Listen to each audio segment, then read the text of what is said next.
Welcome to Prison Wife Radio, where we play all the hits while we all wait in our car for the prison to open its gates, which is actually just really a door, and to welcome us in with open carry arms as they try to decipher which one of us is bringing in the drugs.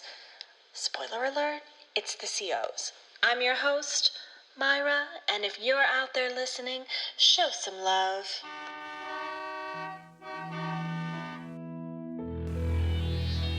There are more than 2 million individuals incarcerated in the U.S. legal punishment system. Prison wives are a lot like military wives, without all the thank yous. I mean, they won't show, right? So we have to tell. The system is most definitely the villain. Your loved one shows up to medical unconscious? They ain't telling He's been you down shit. for 20 years. Yesterday he told me that his sentence had to be recalculated. Their mistake added 2 years. There are more than 2 million individuals incarcerated in the U.S. legal punishment system. This is the story of the people who love them, involved.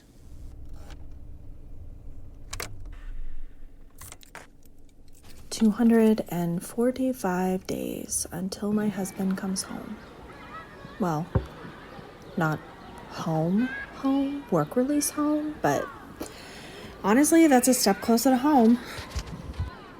I am coming to you live, but really pre-recorded, from the parking lot at Theirway Heights, a minimum and medium institution in an undisclosed city and in an undisclosed state. The temperature is currently 23 degrees and falling, and I am staring out at a fenced-in area with children who are not wearing gloves, coats, or hats. Okay, more on that later, because it looks like we've got an out of her car too sooner. She is slowly, Get the fuck back in your car! very slowly making her way through the parking lot. The crowd of anxious visitors is happy to cheer her on as she makes her way towards the front door. Fuck back in your car! Okay, while we wait for Miss Out of Her Car Too Sooner, slow, I cannot stress this enough, slowly making her way to the front door, let me fill you in on why we have children running around like maniacs inside a fenced-in grassy area 10 yards away from the prison. In the cold, without jackets, without gloves, without hats. Okay, first, kids are just maniacs. That explains part of it. But the no jackets, no hats, no gloves in 23 degrees, you probably want to call CPS on these parentals, okay? Don't ever do that. Seriously, CPS is just another arm of the criminal punishment system. Let me explain to you the dilemma these parents are put in by none other than the Department of Corrections. When you come to visit, you have two options. Wait in the car or wait in the pen. The pen is a faster shot to the front door of the prison, and anybody with little kids, which means little legs, needs to get a head start on the front door. We break into this explanation to bring you an update on our slow walker. Our little false starter has finally made it to the entrance. A cop is there at the door to kindly, but not really, point out the close sign in the window. Maybe he'll be nice and let her in. Of course he isn't letting this old lady in. She's probably carrying methamphetamine in her bra. Haven't you read the latest issue of CO Weekly? Our depraved loved ones spare nobody to get the drugs they seek. Yep, he's turning around. Here she comes. Slowly. Hopefully she makes it past the parking lot dwellers, who are now frothing at the mouth, waiting on her to get back to her car.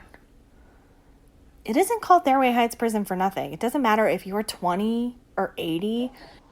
Nobody lines up early, and if you do line up early, they make the whole group wait until you get back in your car. It's a strategy designed by the DOC to make us all turn on each other, a la Hunger Games. It's effective.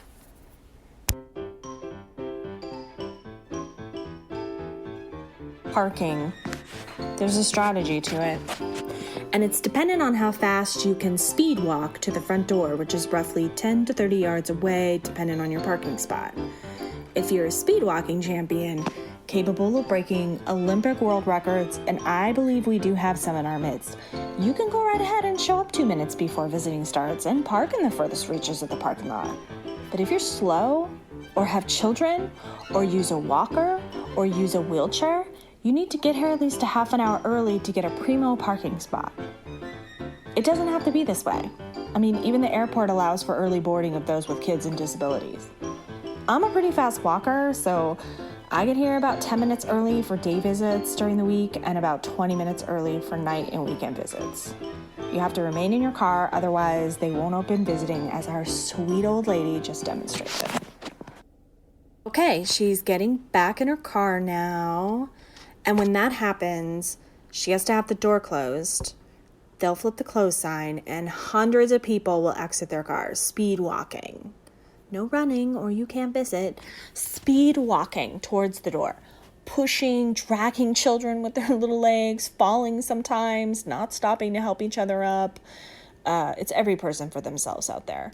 All to cram into the front door first. And like I said, it does not have to be this way. But it is a well-known intention of the DOC to make visiting difficult. They want us to stop coming. And we don't. Our loved ones are doing hard time, so we do soft time. We're humiliated, abused, gaslit, all so we can go inside and see one of the more than 2 million USians locked up in the criminal punishment system, as Miriam Kaba likes to say. I am but one of many. That's it for this episode of Prison Wife Radio. I'm Myra Andres. Tune in next week where I'll explain how prison wives are just like military wives without all the thank yous.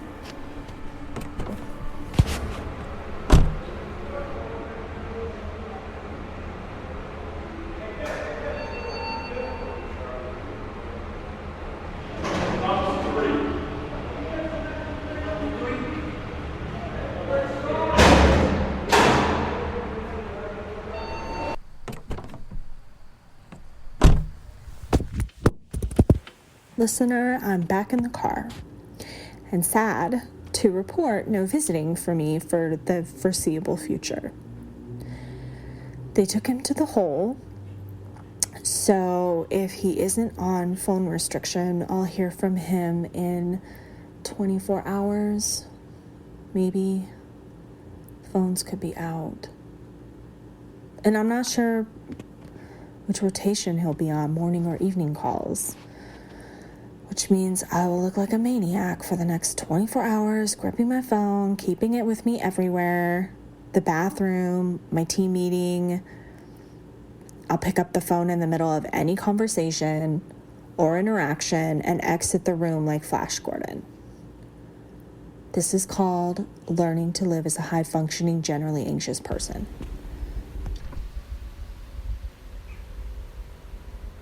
You going in? I already was. They took him to seg. What? Oh, no. I'm sorry, honey. Do you know of anybody who's got somebody back there right now? Julie. I'll text her and see if she can send word. Thanks. Tell him I love him. Sure thing. Okay. Have a good visit. That, curious listeners, is the flip side of knocking each other down to get into the visiting line first. Some of us would leave every man behind to save ourselves. And some of us know that if the DOC can't split us, we can gain power. We work together to make sure we are supported. We're a family. A super dysfunctional, constantly terrorized family. Sorry. Read my text messages. Okay. One text message from Brianna. Do you want me to read? You know I do, sorry. Yes. Brianna sent a video. Video from last week. Already getting calls. Ha ha ha ha ha ha ha. Face rolling on the floor laughing. Next question. I was asked to speak on a panel about criminal justice work. their language. And I must say, I went a little off the rails, but I think that you have to do that from time to time. Otherwise, people forget that we have millions of people caged in the United States. Go ahead. What's a typical day like in this work? There are no typical days. But today, a typical Tuesday, I had to take my brother. I'm not just a so-called prison wife. I'm a prison sister, a prison daughter, a prison niece. But today, it was my brother.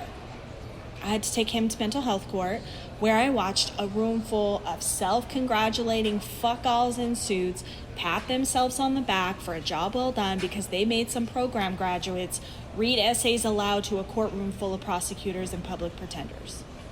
I mean, imagine creating something called mental health court and thinking that was a fucking win in the fight against mass incarceration. Water at the prison is contaminated because of the foam seeping into the groundwater at the Air Force Base a mile away from the prison. But are there any lawyers coming to talk to the incarcerated population about their legal rights and options? I've received 3 phone calls today from incarcerated individuals who need an attorney for cases that will not be assigned to PD, but have received 0 responses from the so-called legal aid attorneys who work in my own fucking organization. So if there are any attorneys in the audience who want to work on these cases, please feel free to email me. I also work at my day job, which pays the bills, but barely because, not-profit. But also, by the time I put money on my husband's phone and commissary and donate to all the other individuals who need phone calls and food packages, I'm just usually racking on my credit card debt, if I'm completely honest. I went back to the office to get my colleague to sign a homeless verification form for my brother so he would be able to get into a housing program. Why is my colleague, who doesn't work in housing, doing it?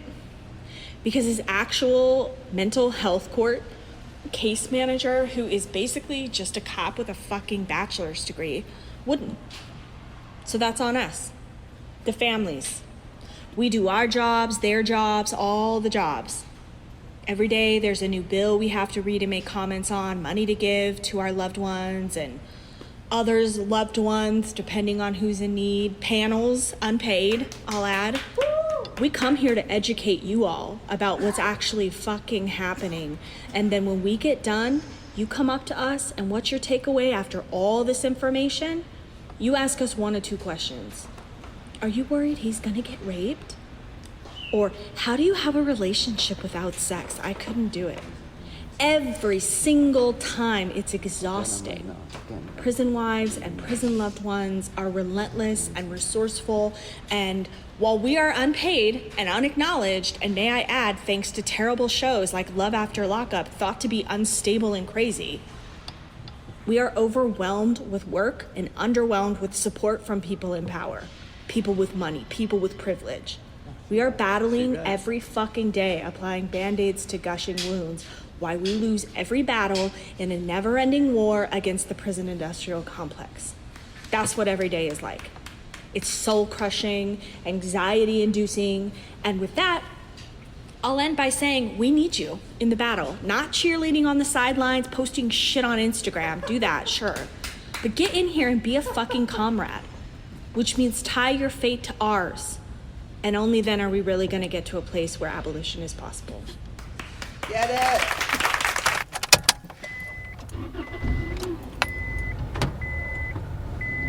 Well, that wraps up this week's episode of Prison Wives Radio. Tune in next week to find out if my love makes it out of the hole, and if they take any of his good time. And what is good time anyways? You're welcome, and I've been great.